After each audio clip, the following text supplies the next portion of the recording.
মুড়ি তিনি হচ্ছে মকামতের এক খুশুসিয়ত ভাবে তিনি মকামত লাভ করেন, যেটা হচ্ছে রবার বাগান শাহ পার।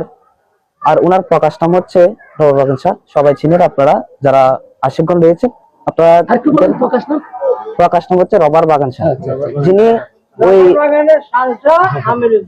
জি ওই পাহাড়ের মধ্যে, পাহাড়ের চূড়াতে তিনি ওই গৌসে মেজভান্ডারি যেরকম রিয়াজতের মধ্যে ছিলেন, বাবা ভান্ডারী যেরকম রিয়াজতের মধ্যে ছিলেন, এইভাবে তিনি মগ্ন ছিলেন আমাদের ওই রবার বাগান পাহাড়ে। তাই ওখানে ওনার নাম উপাধি দেওয়া হয় রবার বাগান শাহ। তারপরে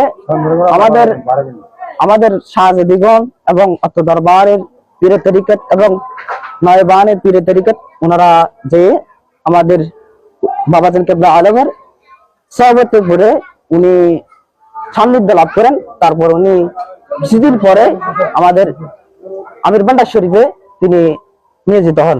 আমির ভান্ডার শরীফে যাওয়ার পরে তিনি ওনার মকামত্তর জন্য ওনার খলিফত্ব দাখিল করেন এবং উনি স্থিত ওনার সাথে ওনার মসজিদের মধ্যে উনি পোষণ করেন এবং এর সাথে উনি এই রিয়াজতের মধ্যে আসেন। এই মগ্নতে তিনি বলখালী আমাদের পশ্চিম সর্বাতলী কালু চৌধুরী বাড়িতে উনি নিবাসিত আছেন, থাকবেন ইনশাল্লাহ। আপনারা যারা আশিকগণ রয়েছেন সবাইকে জানাই